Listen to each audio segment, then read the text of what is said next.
Oke, selamat datang kembali di kelas IPA. Nah, masih bersama saya, Wiwi Harjo. Pada video kali ini, saya akan coba bahas tentang soal-soal tryout ujian sekolah. Tak perlu lama-lama, kita mulai saja soal-soal tryout ujian sekolah kita bahas.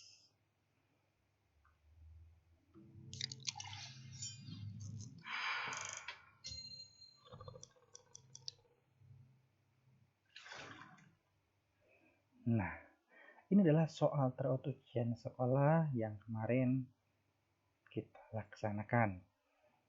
Oke. Nah, kita lihat satu persatu. Perhatikan alat berikut. Apa nama dan fungsi alat tersebut? Ini adalah jangka sorong. Ya, berarti ini salah. Dan jangka sorong ini adalah alat yang kecil. Ya, alat yang kecil berarti tidak bisa mengukur alat atau benda-benda yang besar. Contohnya di sini adalah untuk mengukur lapangan voli, ya nggak mungkin. Bisa, bisa. Tapi gempor, ya silahkan dicoba. Ya bisa, bisa. Tapi ya capek lah ya. Nah, maka jawaban yang paling tepat, salah satu kekhususan jangka sorong adalah dia dapat mengukur diameter dalam sebuah benda. Memang diameter biasanya bentuknya lingkaran. Oke, ini adalah salah satu khususnya. Nah, kalau mikrometer biasanya digunakan untuk mengukur ketebalan. Oke, jadi ada dua itu. Spesifikasinya sedikit berbeda antara dua alat tersebut.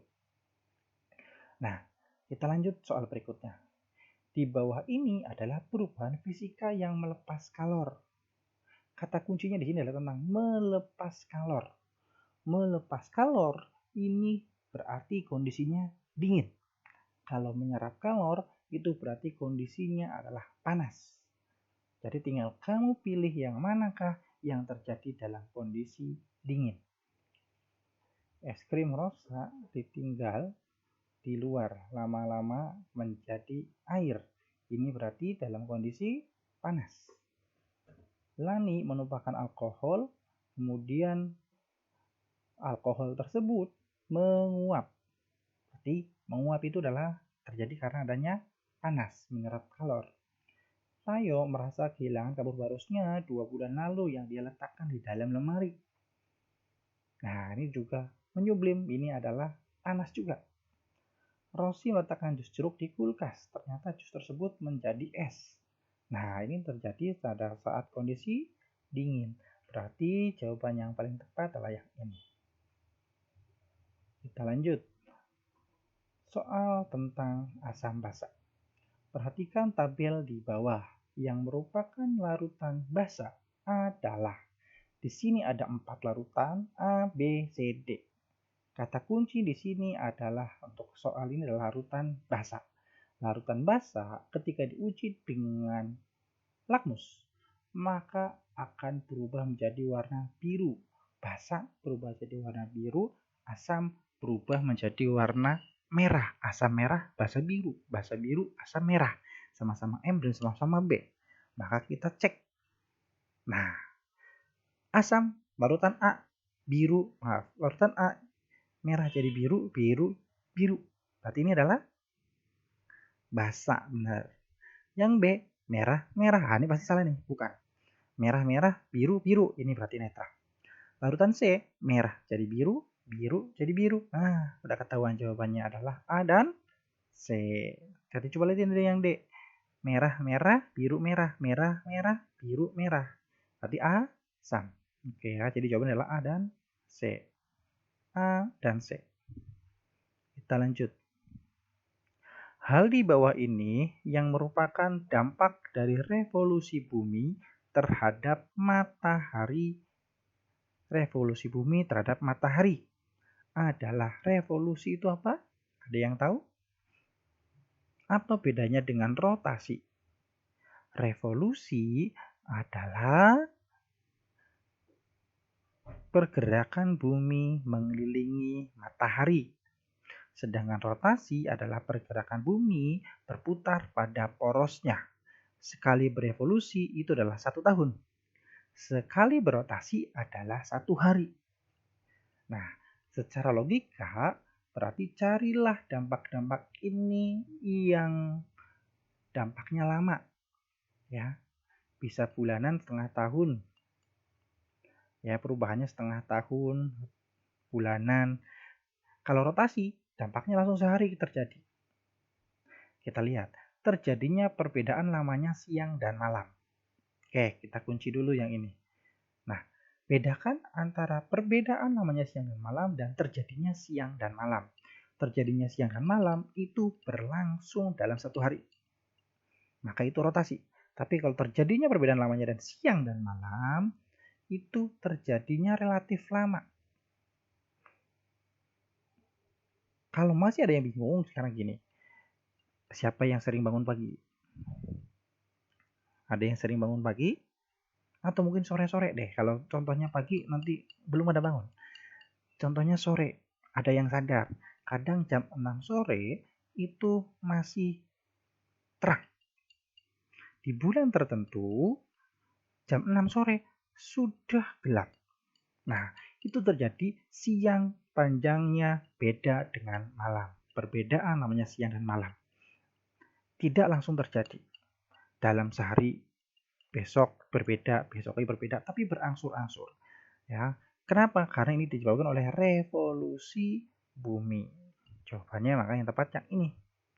Bentuk bumi tidak bulat tas ini akibat dari rotasi. Rotasi itu berputar. Ketika berputar, maka bagian tengah lah yang paling menggembung. Bagian khatulistiwa ya akan menggembung. Diameternya akan lebih besar daripada kutub ke kutub.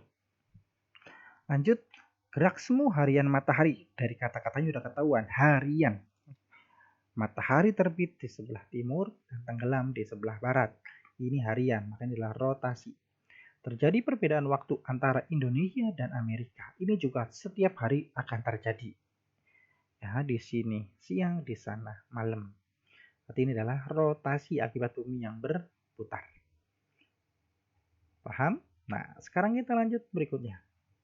Soalnya adalah Pak Tono adalah seorang petani yang memupuk tanamannya menggunakan pupuk kimia. Karena dia ingin tanamannya cepat besar, maka dia selalu memberi pupuk yang lebih banyak daripada takaran yang dianjurkan. Nah, ini sebenarnya agak kurang tepat ya. Nah, masa dikasih pupuk kebanyakan nanti. Ketika hujan, pupuk sebagian besar mengalir ke sungai. Berikut dampak yang dapat terjadi akibat perbuatan Pak Tono. Ketika pupuk masuk ke sungai, maka perairannya menjadi subur. Tanamannya menjadi subur, maka tanaman air akan menjadi subur. Ikan-ikan pada mati. Kalau pupuk cenderung ikan tidak. Kecuali kalau pestisida, ya ikan bisa mati. Terjadi ledakan populasi eceng gondok. Tadi Bapak udah bilang, tanamannya akan subur. Tanaman apa? Tanaman air. Salah satu adalah eceng gondok. Jadi jawabannya ini. Kita cek dulu yang lain. Ikan-ikan akan tumbuh subur. Oke, tidak. Terjadi ledakan jumlah siput. Tidak. Oke, efek langsung adalah ketumbuhan. Jawaban yang tepat adalah populasi eceng gondok di sungai menjadi semakin banyak. Terjadi ledakan. Ledakannya bukan boom ya, tapi adalah ledakan makin banyak jumlahnya. Kita lanjut. Ini adalah ada gambar sel. Perhatikan gambar sel berikut. Oke. Nah, ini adalah sel hewan. Yang ditunjuk X ini adalah mitokondria. Fungsinya sebagai respirasi sel atau penghasil energi. Kloroplas yang mana di sini? Di sini tidak ada kloroplas karena kloroplas terdapat pada sel tumbuhan. Sentriol, mana yang sentriol? Ini yang sentriol. Ya, berfungsi dalam pembelahan sel. Nukleus adalah inti sel. Nah, ini dia inti sel. Fungsinya sama, benar, mengontrol kegiatan sel. Nah, yang ini nih, ini namanya adalah retikulum endoplasma Yang ini di pinggir seperti retikulum endoplasma tapi kebalik dan di pinggir tidak nempel dengan nukleus, ini namanya adalah badan Golgi. Yang bintik-bintik kecil namanya adalah ribosom. Oke, jadi jawabannya adalah mitokondria. Kita lanjut. Roni memiliki badan yang kuat, mendorong meja dengan percepatan yang lebih besar. Roni gayanya besar, sehingga menimbulkan percepatan yang lebih besar daripada Tini yang memiliki badan yang lebih kecil daripada Tono. Kejadian di atas merupakan contoh dari hukum Newton yang keberapa? Hukum Newton itu ada 3, 1, 2, dan 3 pastinya. Yang 4 pasti salah. Ini pasti salah. Malah kedetek. Oke, yang ini pasti salah. Ya, jangan pilih 4. Kalau ada yang milih 4, ini berarti waktu pelajaran mungkin sedang nggak masuk atau lagi tidur. Nah, hukum Newton ke berapakah ini? Ini hubungan antara percepatan gaya dan gaya. Ya. Nah, kalau kalian masih ingat, ini berarti percepatan gaya adalah F sama dengan M dikali A. Kalau A sama dengan F per M. Ini adalah hukum Newton yang keberapa?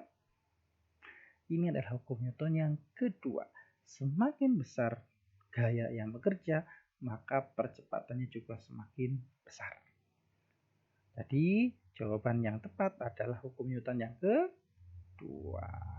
Nah, sekarang sambil Bapak tanyakan. Ada yang ingat hukum Newton 1? Nah, hukum Newton 1 itu adalah tentang kelembaman. Ya, energi yang bekerja pada suatu benda resultannya sama dengan 0. Atau benda yang bergerak akan tetap bergerak. Kalau benda yang diam akan tetap diam. Contohnya, ketika kamu sedang naik mobil, tiba-tiba ngerem, kamu akan jatuh ke depan. Yang bergerak akan cenderung tetap bergerak. Hukum Newton 2 contohnya ini. Hukum Newton yang ketiga adalah aksi reaksi. Ketika kamu berenang, kamu mendorong air ke belakang, maka kamu akan maju ke depan. Ya, aksi reaksi. Aksi arahnya akan berlawanan dengan reaksinya.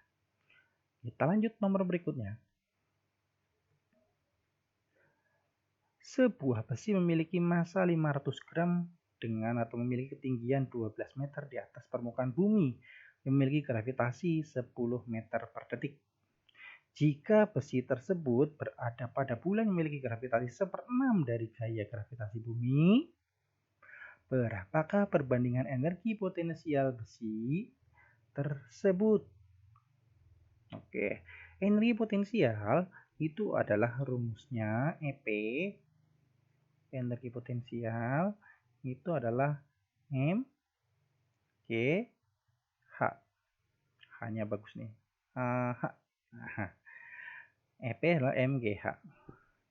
Oke. Nah, massa, gravitasi, dan ketinggian. Massanya sama? Sama. Di bulan dengan di matahari, bulan di bumi sama massanya. Kita nggak usah pedulikan yang ini. Tingginya kan sama? Sama. Ini ketinggiannya sama. Ini sama, ini massa sama. Berarti yang berbeda adalah, yang menyebabkan berbeda adalah gravitasinya. Gravitasinya perbandingan berarti berapakah perbandingan energi potensial bumi tersebut saat bumi dan bulan. Jadi perbandingannya di sini 1/6. Lihat, 1/6 berarti gravitasinya adalah 1 bumi banding 1/6 untuk si bulan. Oke, hanya gravitasinya karena. Nah, berarti energi potensialnya hanya berpengaruh adalah gravitasinya. Maka 1 banding 1/6 ada nggak? 1 banding 1/6. Oh, nggak ada. Maka ini supaya ini jadi enak nih, ini kali 6 ya. Ini 1 kali 6, 6. Banding 1/6 kali 6, 1. Berarti 6 banding 1. Jawabannya adalah yang 6 banding 1.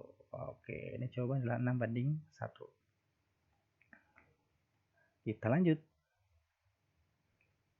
Nah, jungkat-jungkit. Pesawat sederhana. Perhatikan gambar di bawah ini. Jika titik tumpu bergeser 1 meter ke arah batu, Maka agar tetap seimbang perlu dilakukan. Kamu lihat, cermati gambar ini. Wah, kita belum bisa mengerjakan soal ini karena kita belum tahu berapa berat dari batu tersebut. Maka langkah pertama kita harus cari berat batunya dulu. Dan ingat, sisi kiri sama dengan sisi kanan. Sisi kiri sama dengan sisi kanan. 5 kali 100, 500. 2 kali berapa kali sampai 500? 250. Oke, good. 250. Kita udah ketemu nih, udah seimbang. Nah, ternyata minta digeser titik tumpunya 1 meter ke arah batu. Berarti di sini sekarang 1 meter ke arah batu. Berarti sekarang di sini jadi tinggal berapa? Tinggal berapa? Ya, yang sekarang di sini tinggal 1 meter. 1 meter. Tinggal 1 meter di sini. Di sini jadinya berapa? 1, 5, berapa? 6 meter. Oke. Jadi, sekarang posisinya sudah begini. Kita hilangkan dulu. 1 kali 100, 250 berapa? 250. Masih tetap 6 kali 100, 600. Di sini 600. Seimbang tidak? Maka tidak seimbang. Maka kita perlu seimbangkan. Oke, sekarang kita cek. Pilihan yang pertama, berat batu ditambah 350. Berarti ini kita tambah 350. Jadi berapa? 600. Yang sebelah sini berapa? 600. 600 dengan 600. Sisi kiri dengan sisi kanan. Maka ya, ini sisi kiri dengan sisi kanan. Berarti jawabannya yang tepat adalah langsung kita ketemu. Jawabannya ini. Atau yang A. Ya. Nah, kita coba cek lagi. Apakah ada jawabannya lebih dari satu? Menambah gaya F sebesar 100 Newton. Di sini 600, sini 250 tadi ya. Jangan kamu tambah lagi di sini. Kalau tambah lagi makin berat, makanya pasti salah. Sekarang dikurangi sebesar 50. Berarti tadinya 100 jadi 50. 50 kali 6, 300. Oke ya, 300. Ini berarti bukan. Ini kan tadi segini. Ya, tadinya gini. Ya, maka 50 kali 6, 300. Sebelah sini 50. Berarti nggak cocok. Masih imbang. Mengurangi gaya F sebesar 50 tadi sudah. Titik F dekatkan titik tumpu 2,5. Tadinya 6 meter kan? 6 meter 25 berarti 3,5. Berarti 3,5 kali 3,5 kali 100. Berapa 3,5 kali 100? 350. 350 sebelah sini 350. Di sini 250. Nggak cocok. Oke, berarti jawabannya tadi adalah yang tepat. Tetap yang pertama ya. Ini adalah jawabannya yang pertama. Kita lanjut sekarang. Di gedung pertemuan yang memiliki ruangan besar, kadang suara tidak terdengar dengan jelas karena beradu dengan suara pantulan yang tidak berbarengan. Hal ini dapat dihilangkan dengan cara, ini adalah bunyi pantul. Bunyi pantul ada 3. Ada yang memperkuat bunyi asli, berarti semakin kuat bunyinya. Seperti kalian kalau bernyanyi di toilet, pasti suaranya makin besar. Kenapa? Karena bunyi pantulnya membantu kamu untuk menjadi lebih besar suaranya. Yang kedua, ini yang merusak bunyi asli. Karena bunyinya itu tidak berbarengan. Ada selisih waktu. Sehingga bunyinya dapat merusak. Salah satu upayanya adalah mengganti AC dengan kipas angin. Tidak ada hubungannya. Melapisi permukaan dalam gedung dengan kapet. Nah, ini dia. Kenapa harus dilapisi? Biar tidak terjadi bunyi pantul. Kalau tidak ada bunyi pantul, maka cuma ada satu sumber suara. Sehingga tidak rusak bunyi aslinya. Oke, mengecat gedung dengan warna cat terang tidak ada hubungannya. Beli sound system yang harganya mahal, tidak terlalu atau tidak menyelesaikan masalah. Oke, kita lanjut. Energi potensial maksimal kelapa digambar 80 Joule. Energi potensial maksimal di sini adalah 80 Joule. 80 Joule. Ingat energi potensial itu apa? Energi potensial adalah mgh. Oke. Dan gravitasinya adalah 10. Berapakah besar energi kinetik yang dialami kelapa yang jatuh saat ketinggian 2 meter? Berarti saat ketinggian 2 meter di sini berapa? Nah, kita lihat dulu energi potensial itu adalah mgh. Energi potensialnya berapa tadi? 80 Joule. Masanya berapa? Oh, masanya kita nggak tahu ya. Masanya, gravitasinya 10. Ketinggiannya berapa tadi? Yang pertama 4. Berarti berapa? Berapa? Massa sama dengan 10 kali 4, 40. Maka 80 dibagi 40. Jadi berapa? Massanya adalah 2 kg. Nah, kita tahu nih kelapanya massanya 2 kg. Jatuh ke bawah. Sekarang pada ketinggian 2, berapakah energi kinetiknya? Kita nggak bisa ngitung energi kinetiknya berapa, tetapi kita bisa ngitung berapa energi potensial yang di sini. Berapa energi potensial di sini? Energi potensialnya adalah mgh. Massa berapa? 2, kita udah tahu. Gravitasinya berapa? 10. Ketinggiannya berapa? Ketinggiannya adalah 2. Jadi berapa? 40 Joule. Tapi ini bukan jawabannya. Belum jawabannya. 40 Joule. Ya.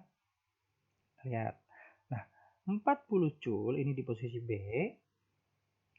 Ini energi potensialnya. Berapakah energi kinetiknya? Energi kinetik pada saat ini adalah tinggal gampang.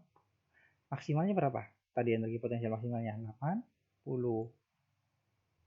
Energi potensial maksimalnya adalah 80. Maka energi kinetik pada titik 2 adalah energi potensial 80 dikurangi berapa tadi energi potensial pada titik 2? Titik B adalah 40.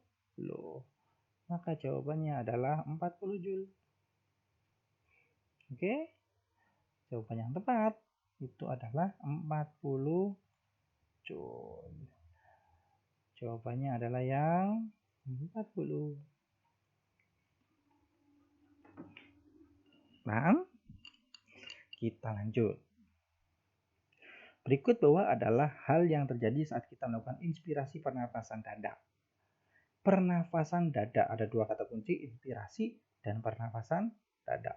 Pernafasan dada ini dipicu oleh otot antar tulang rusuk. Maka jawabannya antara yang kedua dan yang ketiga. Otot antar tulang rusuk. Kalau diafragma itu adalah pernapasan perut.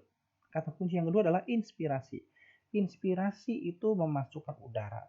Kalau inspirasi mau pernapasan perut atau pernapasan dada pasti berkontraksi. Kalau relaksasi itu pasti, kalau ekspirasi maka berelaksasi. Maka inspirasi itu adalah kontraksi. Cari yang berkontraksi. Jawabannya yang kedua. Kita lanjut. Nah, ini gambar yang gampang nih. Di bawah ini merupakan sendi yang dapat bergerak ke segala arah. Sendi yang bergerak ke segala arah itu adalah sendi peluru. Manakah sendi peluru? Ya, benar. Ini jawabannya adalah 1, sendi peluru. Bergerak ke segala arah. Kalau sendi pelana, sendi engsel bergerak ke 2 arah. Sendi engsel kedua arah. Ini sendi pelana. 2 dan 4, sendi engsel itu adalah 1 arah. Yang 2 arah adalah yang nomor 3. Sendi pelana. Ini sendi engsel 1 arah. Nah, tapi ada engsel yang 2 arah. Engsel yang bukan engsel pintu 2 arah apa? Ya, engsel pintu di Indomaret dan Alfamart itu adalah 2 arah. Tapi ini adalah manusia ya, 1 arah. Kalau di Indomaret bisa dibuka, bisa ditutup. Kalau pintu kamu cukup dibuka sama 1 arah doang membukanya. Kita lanjut. Maksud Bapak adalah didorong dan ditarik.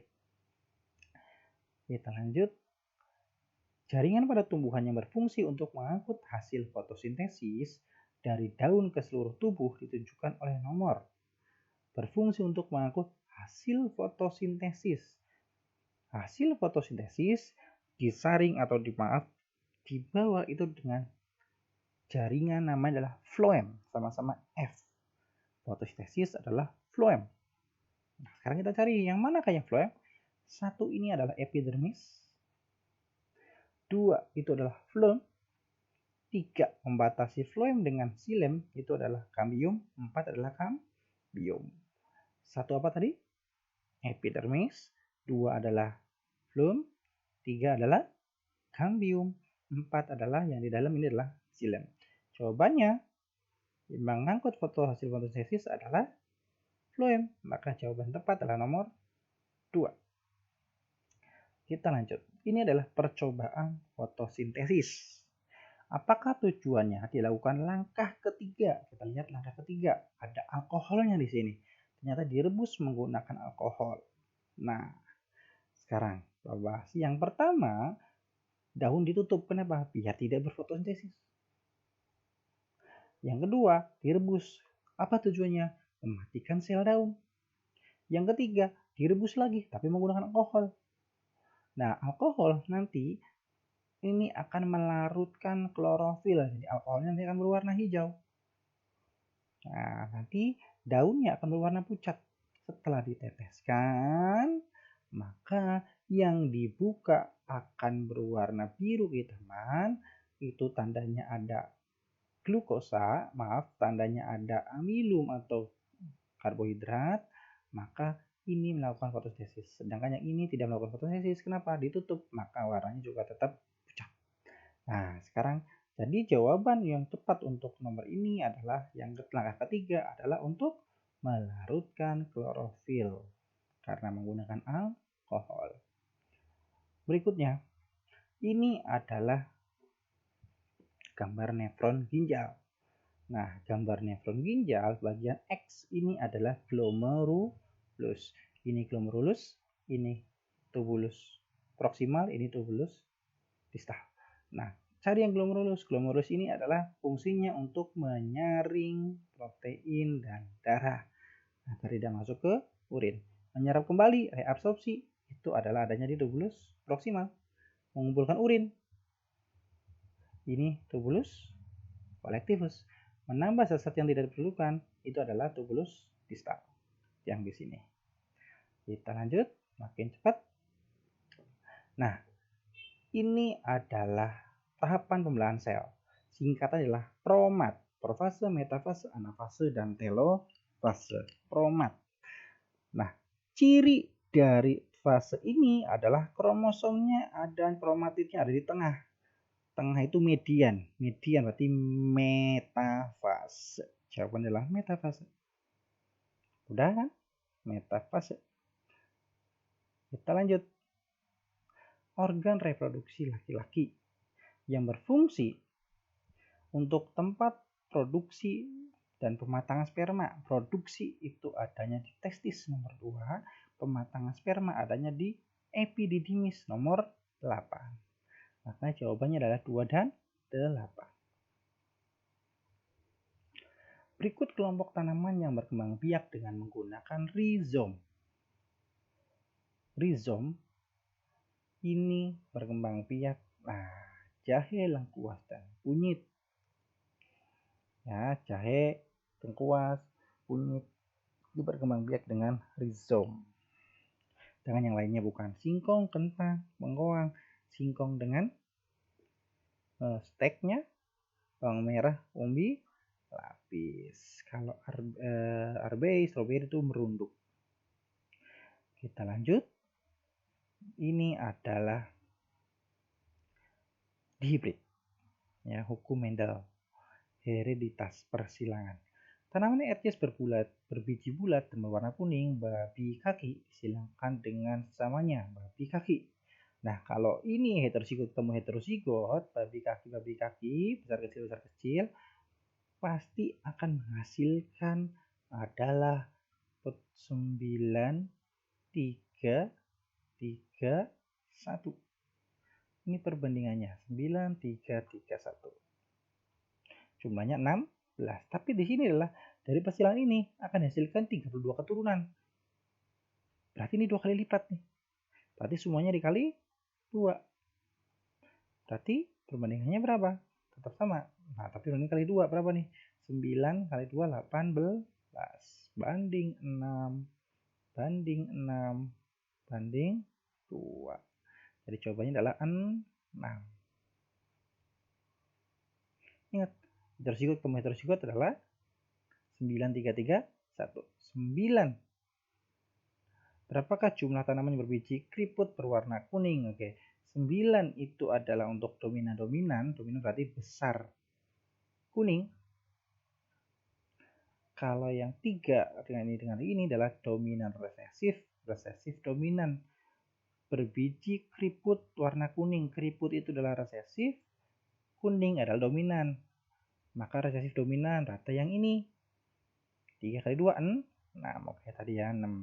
Yang satu ini adalah resesif-resesif. Kisut hijau. Oke, jadi ini. Ingat, ini adalah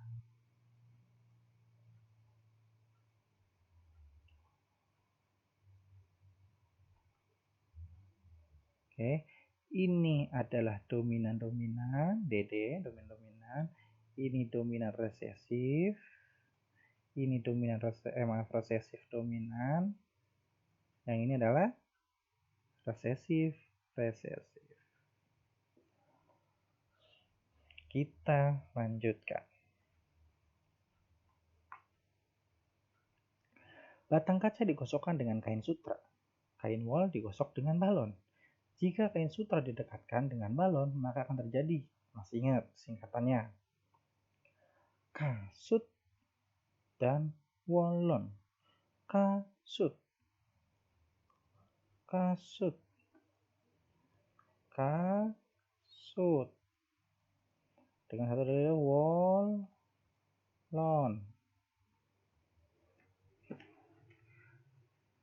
Elektron akan pindah dari kaca ke sutra dan elektron akan pindah dari wol ke balon. Kalau elektronnya pindah, ini muatannya negatif, maka sutra kebanyakan negatif, maka muatannya adalah negatif. Wol, elektronnya pindah ke balon, maka balon juga negatif. Sutra ketemu balon, sama-sama negatif. Ini negatif, ini negatif. Sama-sama negatif, berarti tolak menolak. Cari tolak menolak. Tolak menolak karena sama negatif. Jawabannya adalah yang yang ini ya. Udah kan? Kasut wolon. Kita lanjut. Nah, ini ya. Nah, yang ini menggunakan rumus apa? Ini menggunakan rumus adalah F seperti biasa, kakiku 2 F K1 kali Q2 dibagi R kuadrat atau D kuadrat. Jarak kuadrat. Nah, ini setelah dihitung, ternyata jawabannya itu adalah yang 5 kali 10 pangkat 14. Kita lanjut. Beda potensial adalah banyaknya energi listrik yang digunakan untuk mengalirkan setiap muatan listrik dari ujung-ujung penghantar. Jika diketahui energi listrik yang mengalir dalam suatu rangkaian adalah 600 Joule dan besar muatan listrik adalah 150 Coulomb, maka beda potensial yang dipasang pada rangkaian tersebut adalah beda potensial itu adalah V. V itu rumusnya adalah I kali R bisa atau W per Q. Nah, ini ketemu nih. W-nya berapa? Energinya berapa? W itu ada energi 600 Joule dibagi berapa muatannya? Q-nya berapa muatannya? 150. Jadi 600 kali 150 berapa? Ya, 4. Jawabannya adalah 4. V sama dengan W per Q.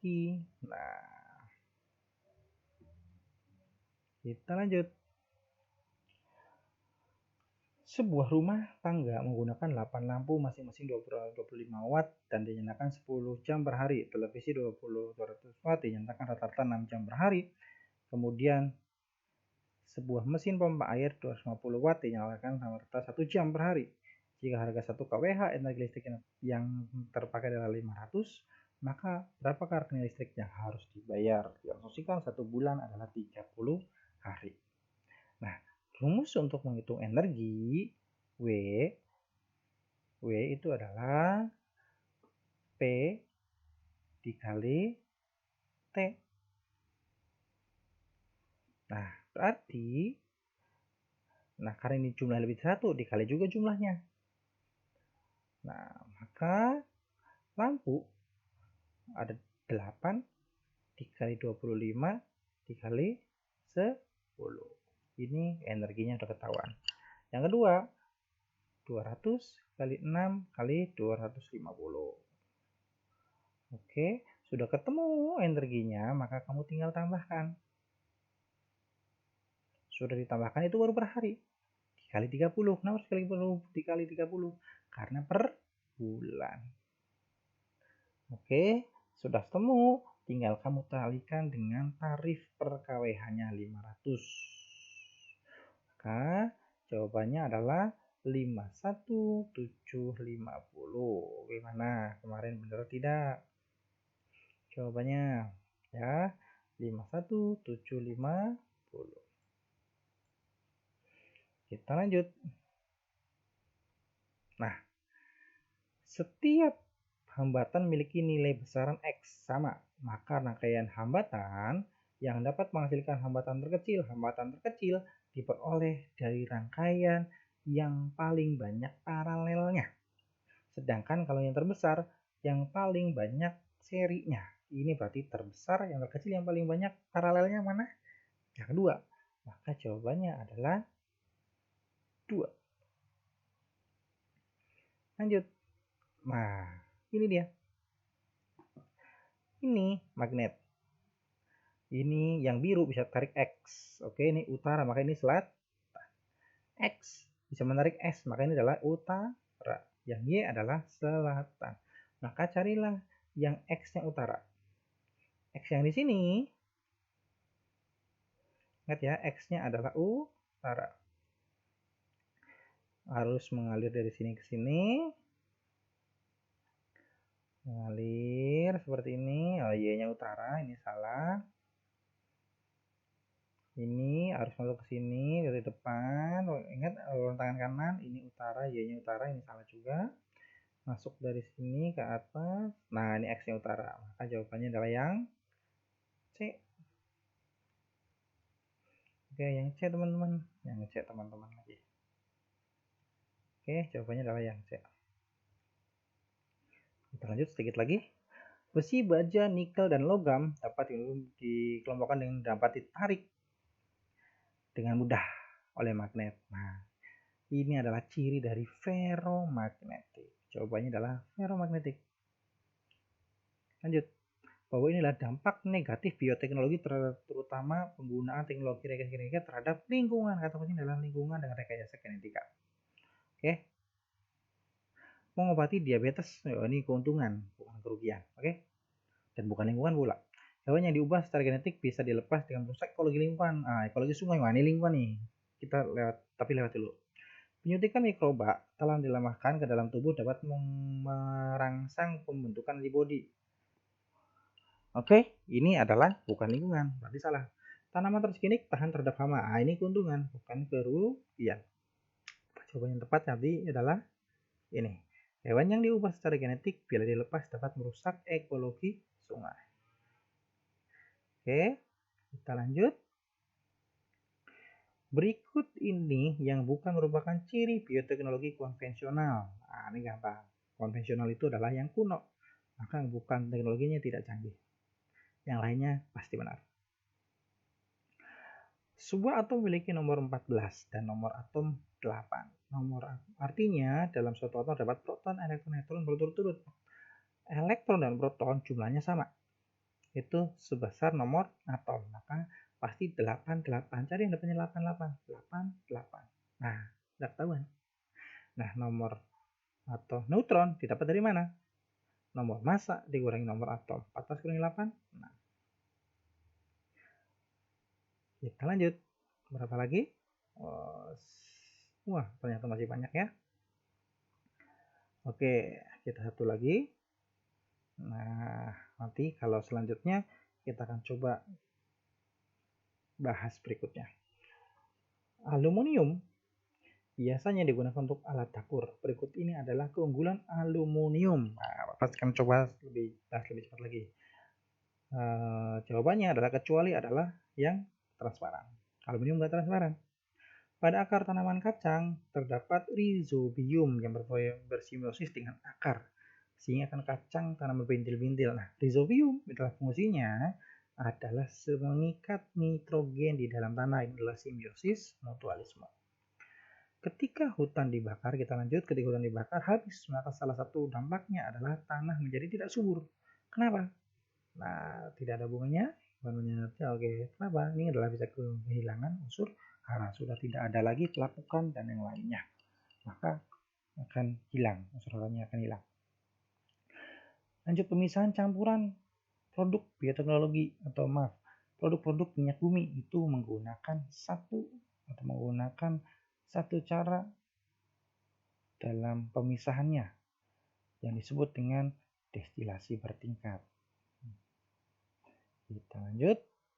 Perhatikan gambar berikut yang merupakan molekul senyawa. Molekul ada dua, ada molekul unsur, molekul senyawa. Molekul unsur itu adalah jenisnya sama. Ini molekul unsur. Kenapa senyawanya sama? Unsurnya sama. Ini PS semua, ini berarti molekul unsur. Yang ini molekul senyawa karena beda O dan H. Yang ini molekul senyawa N sama H. Oke, beda. Maka jawabannya adalah 2 dan 4. Kita lanjut. Setelah pulang berlibur di Korea, Roni pergi dokter dengan keluhan pusing kepala, gampang lelah, penglihatan kabur.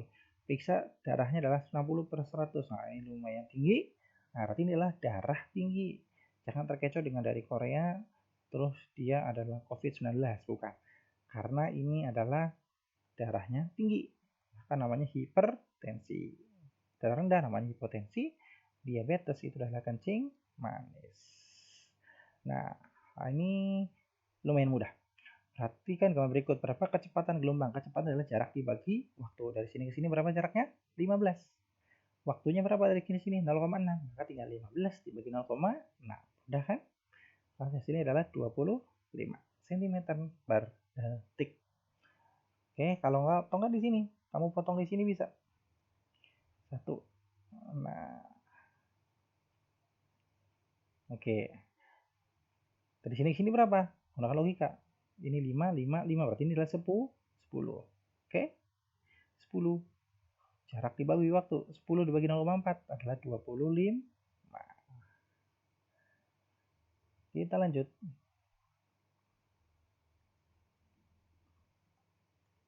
Enzim yang terdapat di lambung dan fungsi yang tepat adalah enzim di lambung, perih, pepsin, dan renin. Amilase salah, lipase salah. Oke? Pepsin merubah protein menjadi pepton. Ya, benar. Renin ini dalam mengumpulkan protein susu. Di sini posisinya yang salah. Mama disilakan dengan Mimi. Ternyata menghasilkan berwarna pink. Berarti ini adalah intermediate. Ketika sama pink dikawinkan, maka banyaknya kemungkinan anak berwarna merah. Merah kembali adalah perbandingan untuk pink dikawin dengan pink itu adalah 1:2:1. 1 merah, 2 pink, 1 putih. Maka 1 dari 4 berarti adalah 25%. Jawabannya itu adalah 25%.